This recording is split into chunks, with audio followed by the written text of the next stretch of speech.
Joining me now is esteemed geologist and author Professor Ian Plimer. Professor, the Greens have intensified their war on mum and dad property investors. They're not only demanding rent freezes, the removal of negative gearing and capital gains concessions. Now the Greens want to give renters the right to force landlords to install solar panels at the property. Ian, who would bother investing in property with these sorts of conditions? What do you think about this latest demand? Well, this is typical Greens. And the danger is that they'll be in a coalition with Labor. And they're anti-mining, they're anti-fishing, anti-farming, anti-cheap energy, anti-Australia, anti-Israel, anti-the US. Now, a lot of families have another house which they use to gain rent from, and that is their superannuation. And what they're doing is trying to take away people's futures by these bizarre policies that really come out of the Soviet Union, where capitalists need to be punished. Those who've worked hard, saved hard, taken risks, we must punish them. We must make sure that landlords can't put up rent.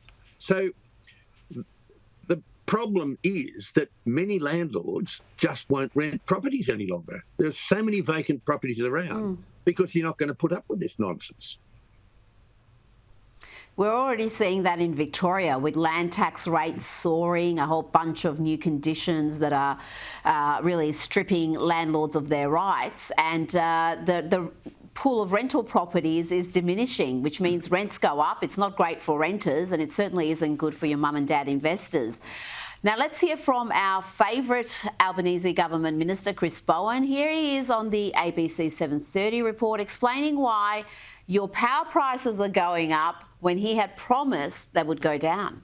That modelling showed that renewable energy is the cheapest form of energy, and if you get more in, you will see downward pressure on prices. But of course, since then, we've seen the impact of the previous government's hidden price rises. Today, Sarah, is actually the 3rd anniversary of Angus Taylor changing the law.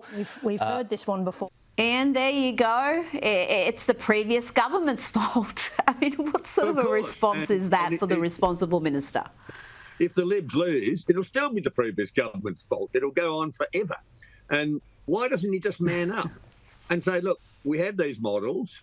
These are dodgy. Models are based on various assumptions and variables. If you change them, it doesn't work.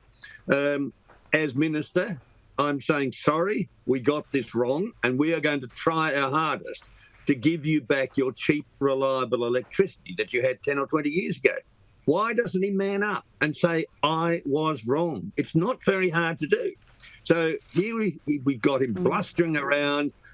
He's in a very comfortable environment in the ABC. He should be able to do it there. But no, he just waffles. And this is the man that's sending us broke. His policies are costing us billions. And who pays? You, the taxpayer, you, the electricity consumer. I do wonder whether we'll look back in 20 years' time and look at Chris Bowen as the most expensive, most destructive minister we have had in the federal government.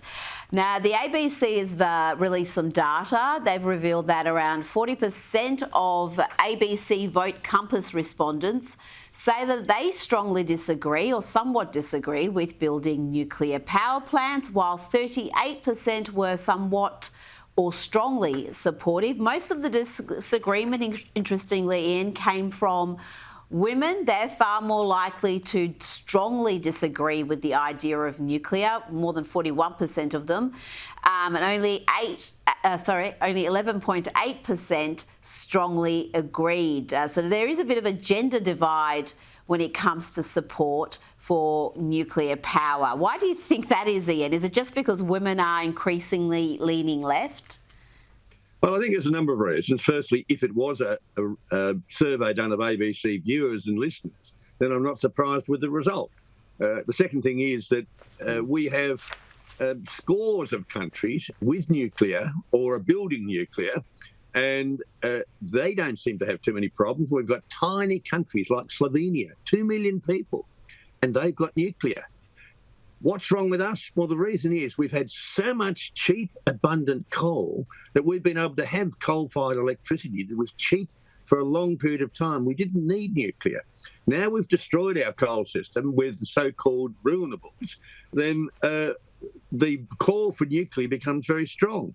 And I think the bias of more women objecting than men is partly due to the political engagement of women, partly due to the fact that women use their emotions more than men and are concerned about the future and their children, and partly because there is a lot of scientific information out there, and the proportion of women who have knowledge of science is far lower than that of men. And in society, it's very, very few people who understand the science, but maybe they should just look around the world. We have 32 countries generating power from uranium. Finland recently put in a nuclear power station. The people loved it, and they especially loved it because the electricity prices went down. So what we're being told in the propaganda, what is reality, are two different things. Nuclear is wonderful, and what it means is if we have nuclear, we have an excess of power, and that's what you need for a growing economy. Now, currently our economy is going backwards. Maybe we should think about growing it. Now, before you go, we saw Donald Trump sign a bunch of executive orders last week to cut red tape and turbocharge mining projects.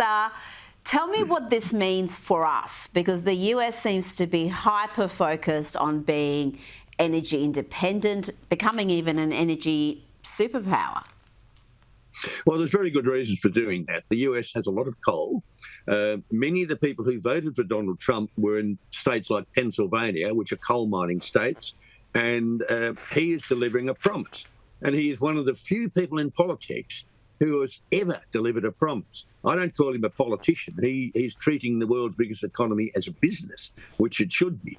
So that has profound implications for us because it shows us that we can use coal, that coal is very cheap, coal is reliable. If you're concerned about emissions, then there are these high energy, low emission reactors that are being built in Japan and Korea and elsewhere that we can use our coal. Now, our coal is far better than that from the US. It's got more bang for its buck, it's got less ash and less sulphur. We should be following the US as quick as we can. Otherwise, we are going to decline even more as an economy. Professor Ian Plimer, thanks for your time tonight. Thank you, Rita.